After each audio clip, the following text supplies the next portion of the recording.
From high school American history, we know James Madison was the fourth president of the United States. Something perhaps lesser known is that Madison owned about 100 slaves on his plantation, Montpelier, in Northern Virginia.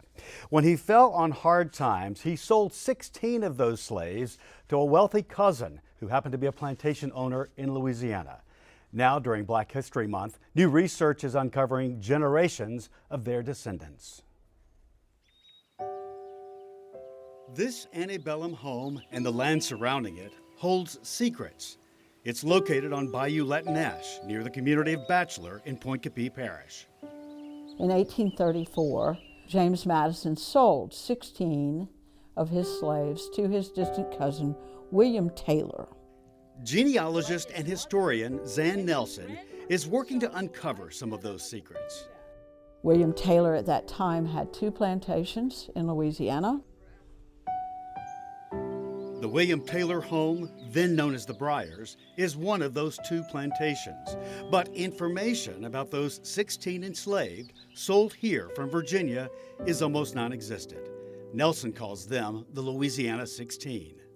We knew the name of one of the enslaved, a first name. Her name was Betty. She was mentioned in a letter from William Taylor to Madison.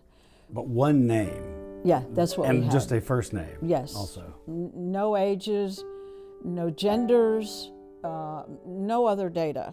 Oh, we're standing here going, ooh, tell And us you're about learning. it. But I think that's part of the story, is that, you all, through some of the work I've done and connecting with work that you all have done, we're all coming together and learning more about each other. Les Ann and Drew Grzaffi now own the Taylor plantation. Nelson believes it's where ancestors of Reverend Fagin Davis Jr. were once enslaved. Davis pastors this small church down the road. We always wondered why my great-grandfather left New Orleans, where he was trained in the ministry in the Catholic Church, to come back here. We couldn't figure out why. Reverend Davis's great-grandfather, Ed Ward Davis, founded the church in 1890. This is the bill of sale for this property here at Little Zion. Ed Ward Davis is buried alongside his wife in a small cemetery next to the church. Reverend Davis had always known this, but he never knew what came before him until last year. It just so happens clues to that connection came when his cousin heard a podcast that featured Nelson and her research. We were talking about some of these ancestors that I did find here, and particularly a woman by the name of Jenny Cook and her twin daughters, Lucy and Lucinda Cook, who we have record of their birth and their baptism. We got a call in during that show from a gentleman in New Orleans, and it's a live show, and he said, "You're talking about my ancestors." Nelson says Jenny Cook was not one of the 16, but was a housemaid to William Taylor's wife. She believes Cook and her daughter Lucinda were the grandmother and mother of Ed Ward Davis.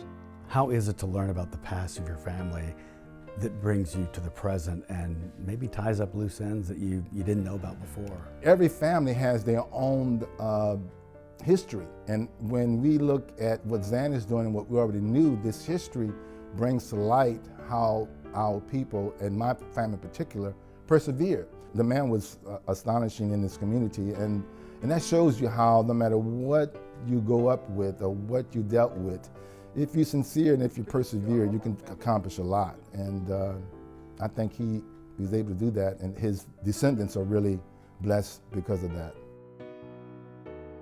Nelson's blog, historyinvestigator.net, is where she chronicles her journey. She explains how networking, speaking at churches, and digging through records can help reveal some answers. She read a diary kept by William Taylor and says it had a wealth of information. Then you have to get out and you walk.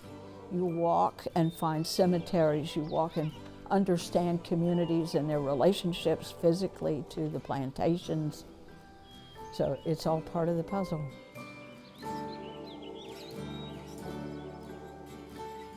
There's a connection with the Taylor plantation and this church. I feel certain when we start looking at title searches and looking at when they bought this land, that it had been previously part of the Taylor plantation. What's important about bringing the past to the present, and what does it do for these families? Moving from Virginia to Louisiana was like going to the moon. There's no thought of ever getting back, not in 1834. They were leaving behind family. Yeah. Parents, grandparents, younger siblings, older siblings. Torn from family. Yes. I don't think there's any ethnic group in the United States of America, maybe anywhere in the world, that can go from being the most brutal form of slavery, endure it, persevere, and the generations after them were able to survive and prosper in the same nation. Now we can reach out and maybe go from there to reach out beyond Edward Davis and find out where our family and our relatives and our heritage lead us to.